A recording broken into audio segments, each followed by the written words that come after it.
दोस्तों, आज हम बात करेंगे कि ऐसे कुछ भवन जिन कुछ साल रहने के बाद जब व्यक्ति ऐसे भवनों में कुछ साल रह लेता है तो उसको धीरे धीरे ऐसी असाध्य बीमारियां हो जाती हैं जिसका इलाज उस दुनिया में कहीं नहीं होता।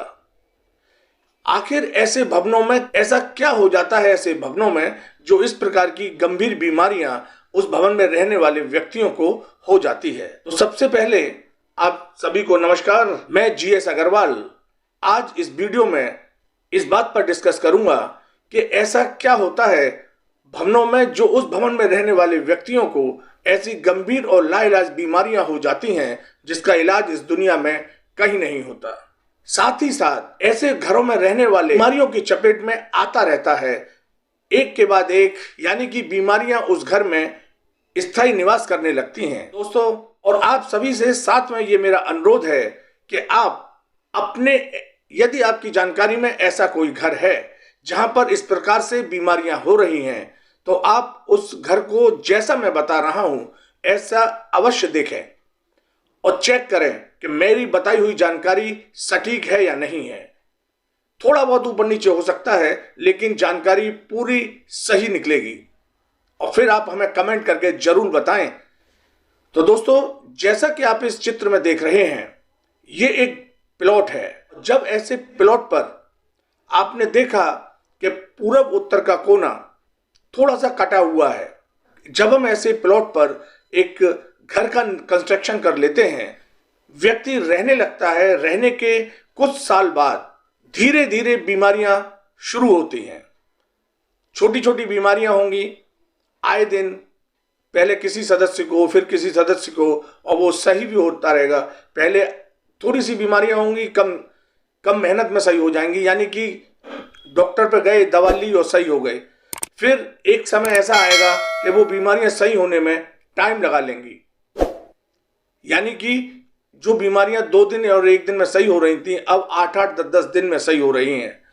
तो दोस्तों, जैसा कि आपने इस चित्र में देखा, ईशान कोण कटा हुआ है अग्नि कोण में, ये वास्तु दोष हो गया। अब इस घर के अंदर ये 2 वास्तु दोष क्रिएट हो गए, एक ईशान कोण का और एक अग्नि कोण का, जैसा कि आप लोग देख रहे हैं।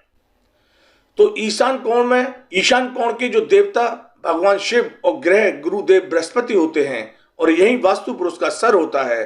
तो जब ये कोना कट गया, तीनों का यहां से ये कटाव होने के कारण कोई भी कृपा इस घर में रहने वाले व्यक्तियों को अब नहीं मिलेगी। सबसे पहले कमी इस बात की हो गई। अब सेकंड, इस ईशान कोण में यहां पर कोई टॉयलेट भी बना हुआ है, तो ये नंबर 2 वास्तु दोष भी क्रिएट हो गया। तो जो कृपा नहीं मिलेगी, यानी कि अगर ये कोना कटा हुआ नहीं होता तो यहां पर कृपा मिलती, अब कोना कट जाने से इन तीनों की कृपा नहीं मिलेगी। साथ ही साथ ये टॉयलेट बनने से यहां पर कमियां और क्रिएट हो गई, यानी कि अब इस घर के अंदर एक वाइब्रेशन नेगेटिव स्टार्ट हो गया, जो यहां से शुरू होगा और पूरे घर के अंदर नेगेटिव वाइब्रेशंस या नेगेटिव एनर्जी घर के अंदर स्टार्ट हो गई। दूसरा, आपने अग्नि कोण में भी वास्तु दोष देखा, यानी कि अग्नि कोण में यहां पर कोई पानी की टंकी या जल की बोरिंग कर दी गई, जिससे कि ये अग्नि कोण में एक और वास्तु दोष क्रिएट हो गया।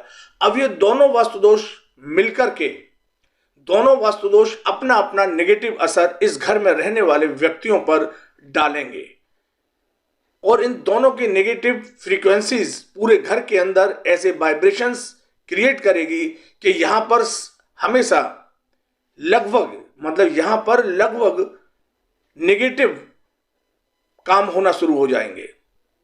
जो अच्छी वाइब्रेशंस मिलने वाली थी वो ना मिलके इन वास्तु दोष की वजह से अब नेगेटिव वाइब्रेशंस प्रत्येक व्यक्ति को मिलेगी और जिसका बॉडी कमजोर प्रतिरक्षा तंत्र होगा उस पर ये तुरंत अटैक करेगी, यानी कि उसको अपने प्रभाव में लेकर उसको बीमार कर देगी।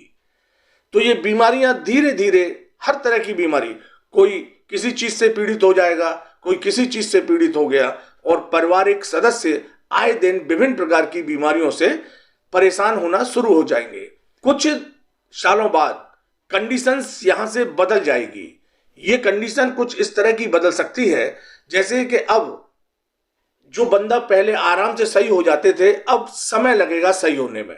यानी कि जो पहले 2-3 दिन में सही हो जाते थे, अब 8-8 10-10 दिन में भी सही नहीं होंगे या होने में 8-10 दिन का समय लगने लग जाएगा।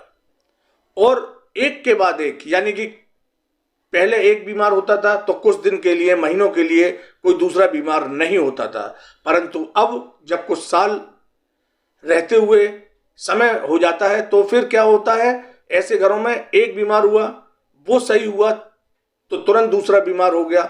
इस तरह से बीमारियां इस घर के अंदर एक सर्कल सा बना लेंगी और यहाँ जो नेगेटिव वाइब्रेशन है धीरे धीरे धीरे धीरे पूरे घर पर नेगेटिव असर बहुत तेजी से शुरू कर देगा।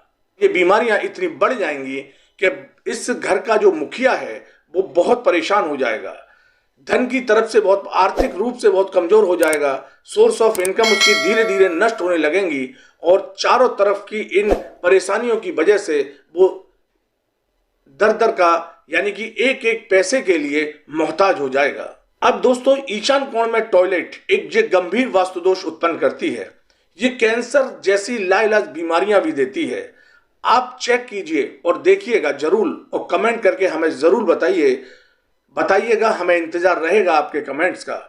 दोस्तों, ऐसे ही टॉयलेट जब ईशान कोण में होता है तो ये गंभीर वास्तु दोष क्रिएट करता है और ये इस भवन में रहने वाले व्यक्तियों में किसी भी व्यक्ति को कैंसर जैसी बीमारी जरूर देगा, जिसका इलाज इस दुनिया में कहीं नहीं होता। आप इस चीज को चेक कीजिए और देखिएगा और कमेंट्स करके जरूर बताइए। तो इस प्रकार की ये बीमारियां धीरे धीरे इस घर में रहने वाले व्यक्तियों के जीवन को बर्बाद करना चालू कर देती हैं और ये घर धीरे धीरे बीमारियों वाला घर बन जाता है। अगर हम ये कहें कि ये घर अब घर नहीं रहा, एक बीमारियों की खान हो गया, तो ये गलत नहीं होगा। दूसरा, इसमें आर्थिक यानी कि सोर्स ऑफ इनकम जो व्यक्ति के पहले थे जब इस घर में आया था और आज आप चेक करेंगे तो जीरो रह जाएंगे। यानी कि जब उसके सोर्स ऑफ इनकम, अगर उसके सोर्स ऑफ इनकम मान लीजिए एक से अधिक थे, यानी कि एक एग्जाम्पल के रूप में अगर उसके सोर्स ऑफ इनकम 4 थे तो आज उसका सोर्स ऑफ इनकम मुश्किल से मुश्किल 1 रह गया होगा और वो भी ऐसा होगा कि मजबूरी बस वो कहने के लिए सोर्स ऑफ इनकम है, बाकी का उससे इनकम नाम की कोई चीज नहीं है। बस वो अपना मन बहला रहा है, क्योंकि करे तो क्या करे, कुछ तो करना है, तो इसलिए ये कोई सोर्स ऑफ इनकम नहीं है, ये बिल्कुल जीरो है। तो आप चेक करें, बताएं कमेंट्स करके। और चूंकि अग्निकोण में भी है, वास्तु दोष है, तो वो भी धन की तरफ से परेशान करेगा और लड़ाई झगड़े क्रिएट करेगा।